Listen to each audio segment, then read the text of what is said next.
Hey basketball guys, we have news. Let's go to more Los Angeles Lakers news, but first don't forget to subscribe to the channel and leave your like.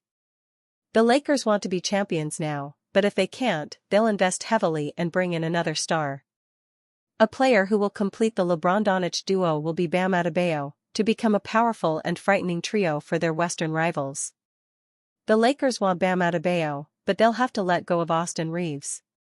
Life was good for the Los Angeles Lakers early last month. Former Dallas Mavericks phenom Luka Doncic and Charlotte Hornets center Mark Williams were slated to join the Lake Show via two blockbuster trades.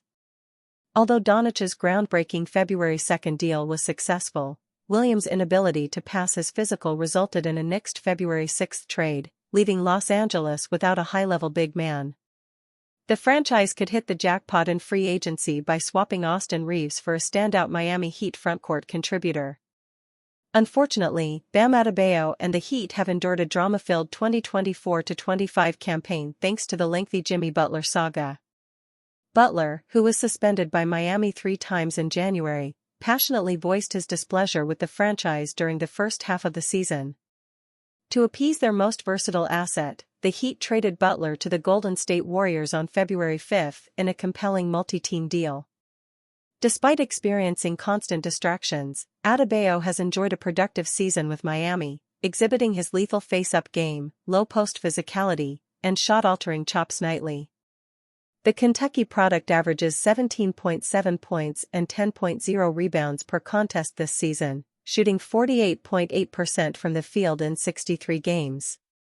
Still, with Miami parting ways with a fierce two-way stud in Butler, who guided the Heat to 2 NBA Finals appearances, it's unclear if the organization will remain competitive with its current roster.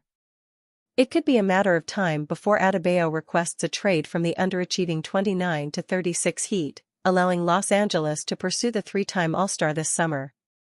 With Adebayo, the Lakers would serve as a multi-dimensional forward/center capable of catching Doncic's lobs in pick-and-roll situations and making winning plays on both ends. Reeves, the Lakers' breakout star and number 3 scoring option, would likely have to be featured in a deal to pique the Heat's interest. If the Lakers believe Adebayo could drastically improve their frontcourt, they may consider ditching Reeves for the former McDonald's All-American during the offseason. LeBron James injury update: Lakers star nearing return, and it's much needed. LeBron is nearly superhuman. Injuries happen but go away. Kind of like a Resident Evil enemy, but, not evil. By Matt Rutkowski. March 14, 2025. March 10, 2025, Brooklyn, New York, USA. Los Angeles Lakers injured forward LeBron James, 23, on the court during a timeout during the first quarter against the Brooklyn Nets at Barclays Center. Mandatory credit: Brad Panoramain Images. March 10, 2025, Brooklyn, New York, USA. Los Angeles Lakers injured forward LeBron James, 23, on the court during a timeout during the first quarter against the Brooklyn Nets at Barclays Center. Mandatory credit: Brad Panoramain Images. Brad Panoramain Images.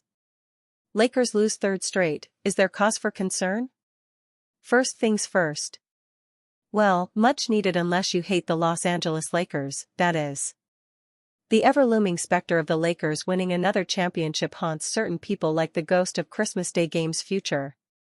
The Lakers were on a nice 18-3 run since mid-January. That is a good record. Nice job. Then, on March 8, LeBron James left a game against the Boston Celtics with a groin injury. LA lost that game and the 2 following. Recovery is ongoing, as it often is, but the Lakers are not exactly the deepest team. They were built as a 2-star outfit before the Luka Doncic trade, and they were pretty much built to be the same afterward. If you lose half of your stars, you start to lose games. Subscribe to The Whiteboard, Fansided's daily email newsletter on everything basketball. If you like The Whiteboard, share it with a friend. If you don't like it, share it with an enemy. I guess that's it then. LeBron is going to retire, and so will Luka probably. Basketball in LA is dead. What other team? Let's not be hasty. According to Jovan Buha on Twitter, it may not be so bad. LeBron James is now day-to-day, baby. That's my GOAT right there. Usually injury rehabilitation slows down as you get older, and, for an NBA player, LeBron is super mega special old. But he is making his way back to game-ready remarkably quickly. Again. Both relatively and just in a regular normal human sense. Sometimes I get the impression he could lose an appendage in a tragic asparagus cutting accident, regrow the missing limb, and be back on the floor in 3 to 4 weeks. He might have also learned to play Mario Kart 64 with his knees in the meantime. His favorite course would probably be Toad's Turnpike because he's a freak. The Lakers really could use LeBron. I bet most teams could, actually. 2 games ago, they lost to the Brooklyn Nets. Gabe Vincent was their leading scorer. All the respect in the world to Gabe Vincent, but if his 24 points are leading your team's charge, then you look closer to a lottery team than an NBA Finals hopeful. For their remaining 18 games of the season, the Lakers have the 4th most difficult schedule by opponent winning percentage, according to Tonkathon.com. With the Golden State Warriors and Minnesota Timberwolves charging up the Western Conference standings and the Houston Rockets finding their footing again, the Lakers are at risk of falling from 4th place in the conference to a play-in spot. LeBron's return is welcome. At least to people who want to see him back. It's hard to watch basketball if you don't want to see LeBron though. I recommend getting over it. Lakers coach J.J. Redick drops good news on injured stars. Los Angeles Lakers coach J.J. Redick is hoping the worst days are over for them and that better days are coming following his undermanned team's courageous play in a 131-126 loss to the Denver Nuggets on Friday, March 14 that capped a winless 4-game road trip.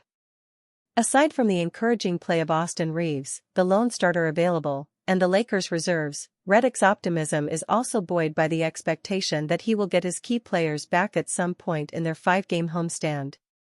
Asked before the loss in Denver about the possibility of LeBron James, left groin strain, Rui Hachimura, left patellar tendinopathy, and Jackson Hayes, right knee contusion, returning within the next week, Redick had a positive reply without going into specifics. They're all very close to returning, Redick told reporters, per Lakers sideline reporter Mike Trudell. They are all considered day-to-day. However, ESPN's Shams Charania reported that James is not expected to play anytime soon.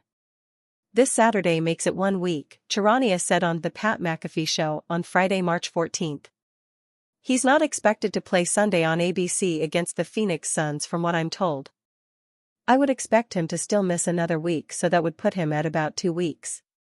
James' absence hastened the Lakers' fall from 2nd to 5th place in the Western Conference with 17 games left, the 6th toughest schedule remaining according to Tankathon. After their winless road trip, the Lakers head home to face another hell of a schedule, back-to-back games against the Phoenix Suns on Sunday, March 16, and San Antonio Spurs on Monday, March 17. Then they will have their 3rd back-to-back games in 1 week in a rematch against the Nuggets on March 19 and the Bucks on March 20.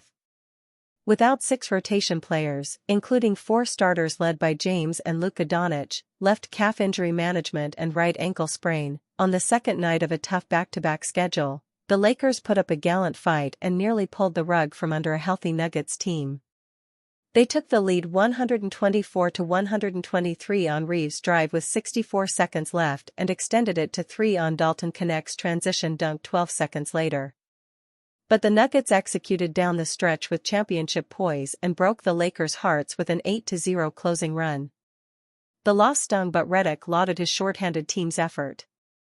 I'm proud of the group for their level of fight and resiliency, particularly not getting off to a great start there in the second half, Redick told reporters after the loss. Our transition defense was pretty bad from the first 6 minutes on. And then fighting back and taking a lead. There's a lot we could have done better, but the group competed tonight and gave ourselves a chance to win. Just very, very proud of their fight and the way they started the game and the resiliency they showed to get back in the game. Redick led the way for the Lakers with a near triple-double effort, 37 points, 13 assists and 8 rebounds. Connect added 32 points on 27 shots.